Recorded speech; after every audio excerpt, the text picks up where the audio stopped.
Olá, você que gosta, você que ama, você que quer aprender a palavra de Deus. Hoje mais uma aula para quem está começando agora o estudo da Bíblia, o estudo da teologia.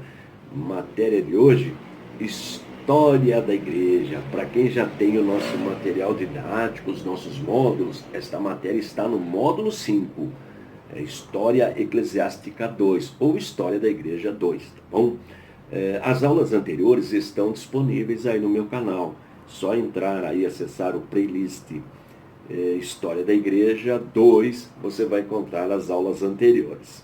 E o ponto de hoje que nós queremos abordar trata-se da igreja no século XX. Na aula passada, nós mostramos 3 aspectos da igreja no século XX.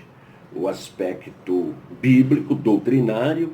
A igreja está preocupada com as doutrinas, com a ortodoxia cristã. Veja que eu estou falando do segmento protestante, da igreja evangélica. Nós não estamos mais agora abordando o catolicismo romano, nem a igreja ortodoxa. Nós estamos trabalhando com a igreja evangélica, a igreja do século XX evangélica, ok? As demais matérias, assuntos sobre a igreja católica, isso já foi tratado em aulas anteriores. Muito bem. E a igreja do século XX, como nós abordamos na aula anterior, nós abordamos 3 questões. A questão bíblica, uma igreja que procura ter como base a genuína palavra de Deus, a ortodoxia cristã, uma igreja unida pelo Espírito, isso já foi abordado na aula anterior, ou seja, nós não temos um líder, um único líder humano, como tem o catolicismo, no caso o Papa, atualmente o Papa Francisco. Não, nossas igrejas têm como líder o Espírito Santo, daí muitas denominações, até porque no cristianismo não tem monopólio.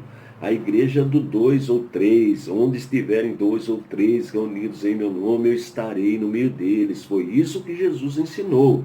Então a igreja está caminhando neste sentido, uma igreja unida pelo Espírito Santo. E a terceira questão, uma igreja preocupada com as questões sociais. Olha aí na tela. E dentro das questões sociais, nós temos 3 preocupações prioritárias, né?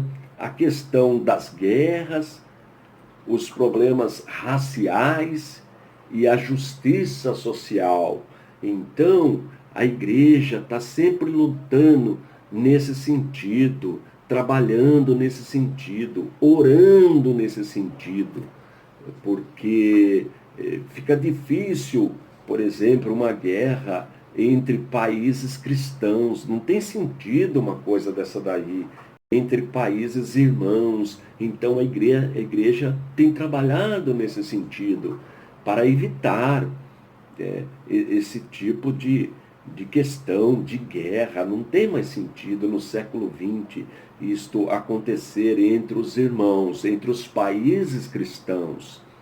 A questão racial, né? Trabalhando contra a questão racial. Nós somos uma única raça, né?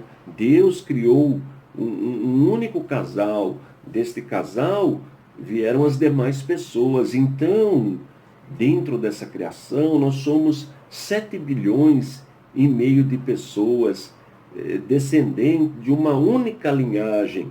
Então, não pode haver entre nós cristãos essa questão de cor de pele e essas questões raciais precisam ser evitadas. E a igreja tem feito um trabalho muito forte, ela está muito atenta nesta questão.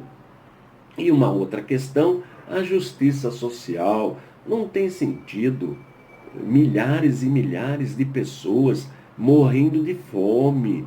Os nossos irmãos, o continente, por exemplo, africano, a gente sempre está vendo na televisão, e outros lugares também, na Índia, até mesmo na China, pessoas morrendo de fome. Então a igreja ela precisa e vem atuando nessa questão da justiça social, ou seja, socorrer os menos favorecidos economicamente, financeiramente, ajudando também na questão da saúde, em todos esses aspectos a igreja do século XX tem atuado. E tem uma questão também que a igreja tem enfrentado, olha aí na tela, a desagregação causada pelo liberalismo. Então, o liberalismo, ele traz uma evangelização que leva como uma preocupação maior a questão humanitária, social. Claro que a igreja deve se preocupar com esses elementos, mas a questão primordial do ir de Jesus é levar o evangelho, a restauração do homem, a salvação eterna. A grande pergunta é: onde passarás a eternidade? Claro que a questão social é importante, mas não é primária. E a neo-ortodoxia, quer dizer, aquele que vem depois da ortodoxia, querendo negar as doutrinas fundamentais da nossa fé. E nós não podemos abrir mão das doutrinas fundamentais da nossa fé, aquela que nós herdamos dos evangelhos, dos pais da igreja, aqueles que vieram depois dos apóstolos, e todos estes homens piedosos que deram até a sua própria vida para defender a palavra de Deus, a sã doutrina. E nós vemos, por exemplo, no catolicismo romano, levantando aí a bandeira do ecumenismo. Olha aí, eu vou mostrar, vou expandir para você uma imagem aí do ecumenismo. Nós respeitamos todas as religiões, todas as pessoas. Eu sempre estou falando disso nas minhas aulas, mas nós não podemos concordar com doutrinas que venham ferir a palavra de Deus. Podemos nos unirmos nas questões sociais, na questão de guerra, na justiça, tudo isso nós podemos nos unir para proteger o ser humano. Este também é um papel da igreja, mas não podemos abrir mão das doutrinas fundamentais da nossa fé. Porque veja que Jesus, em João 14,6, por exemplo, eu vou citar só um texto, Jesus disse: eu sou o caminho, a verdade e a vida. Ninguém vem ao Pai senão por mim.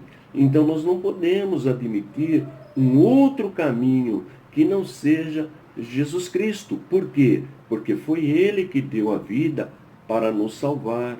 Deus de Deus, né? Da mesma essência. Foi Ele que pagou o preço da nossa salvação. Então isso nós não podemos abrir numa questão ecumênica.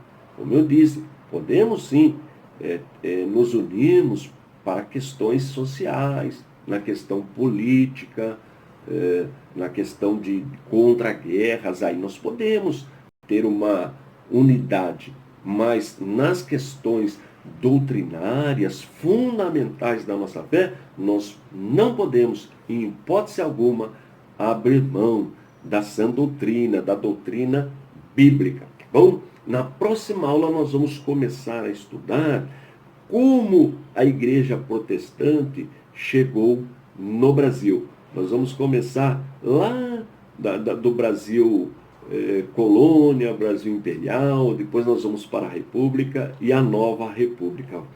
As aulas serão bem interessantes. Aí você sim vai entender o porquê de tantas denominações aqui no nosso país. Não vai perder a próxima aula.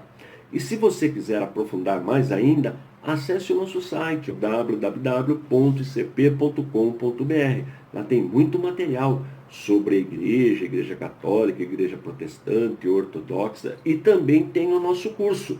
Você pode pedir o nosso curso, nós vamos enviar até o conforto do seu lar os módulos, e o correio, a despesa é por nossa conta. As atividades já estão dentro dos módulos, você desenvolve, pode ser à mão, manuscrito, pode fazer no computador, enviar por e-mail ou pelo correio, como você preferir. estudando com a gente, fazendo as atividades, em um ano você recebe seu certificado do curso básico mais histórico escolar. E depois, se você quiser, você complementa com o médio e com o bacharel em teologia, tá bom? Estou indo embora. Forte abraço e fique na paz de nosso Senhor e Salvador Jesus Cristo.